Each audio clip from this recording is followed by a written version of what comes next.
Thank you and welcome to the show this morning.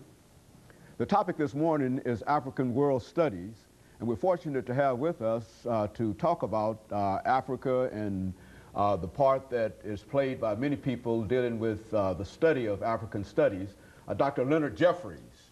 Dr. Leonard Jeffries, of course, is from New York, and with Dr. Jeffries is Dr. AThompson. And of course, Dr. Jeffries and Dr. Thompson, let me welcome both of you to the show this morning. Well, Dr. Haney, we certainly are, it's a pleasure to join your audience, especially to deal with the important topic of African world studies. As a matter of fact, I think, Dr. Jeffries, you and Dr. Thompson are both members of the board of directors of a very, very important organization dealing with the study of Africa from a worldwide perspective. We're going to talk about that organization this morning and talk about some of the things that the two of you have been involved in. But before we do that, Dr. Jeffries, let's have you and later Dr. Thompson to give us some information about your background, your education, and some of the things that were important in terms of leading you eventually to where you are this morning. And of course, if you'll take a few minutes in developing that, Dr. Thompson will give us the same kind of information, and then we'll be able to talk about the topic this morning, Africa World Studies. Well, certainly, Dr. Haney, I have had a chance to travel around the world, but my beginnings are very, like everyone else, in the urban community of Newark, New Jersey. I was born. My folks are from, my mother's side is Virginia, Farmville, Virginia. My father's side is Kelly, Georgia, south of Atlanta, in the Monticello area.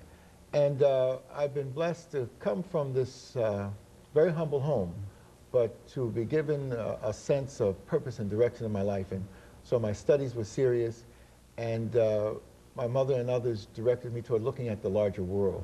So I had a chance to travel. After I went to Lafayette College, I won a Rotary International Fellowship. That allowed me to travel to Europe, study in Switzerland, study in France. That opened up another world to me, a worldview. And shortly after that, I was able to come back and met a black minister who was from Tennessee, Knoxville, Tennessee, the Reverend James H. Robinson, and he had a program called Operation Crossroads Africa, and that gave me a chance to travel to Africa in 1961. And ever since then, I've been able to travel around the world, been over 100 trips to Africa, South America, the Caribbean, and so African world studies is very real to me. I've been able to live it, I've been able to experience it. My PhD was on Africa, the economic development of the Ivory Coast Republic, which is in the news now in Africa. My master's actually was on Africa, too, in African World Studies. It was on the 4-year development plan of the Republic of Senegal in West Africa. So we have had a chance to not only finish the traditional studies in America, but to expand it into the world community and to see Africa worldwide, Africa in Brazil, Africa in the Caribbean, Africa at home here in America, Africa on the continent itself. And we've been able to organize instruments of taking the African world studies and making them work for us. For example, we formed in 1969 the African Heritage Studies Association. That allowed us to look at Africa. And then we also formed later organizations such as the Association for the Study of Classical African Civilization, which is the reason why we're here in Nashville for this coming together of the African world family. Very good. And of course, Dr. Thompson, what about your background and some of your experiences? I'm a product of Chicago by way of Columbus, Mississippi, on my mother's side, and Holly Springs, Mississippi on my father's side. And I started in public school systems of the city of Chicago as a classroom teacher, finally an administrator in a high school.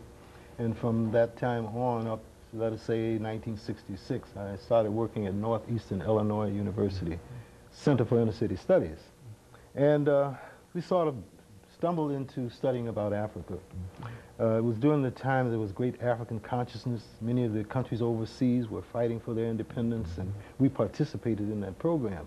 As a result, we started a kind of an African Caribbean studies program at Northeastern in the city of Chicago.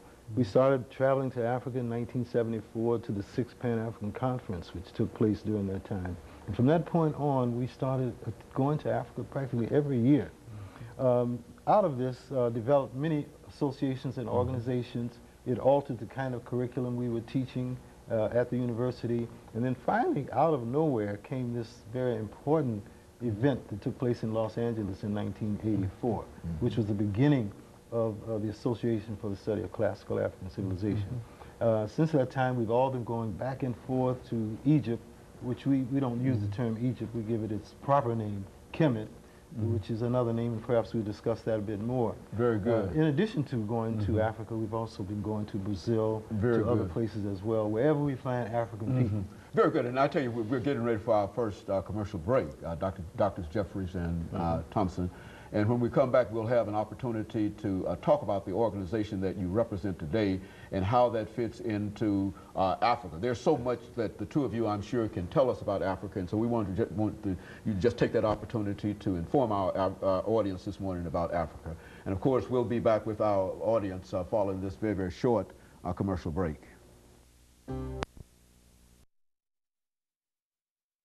The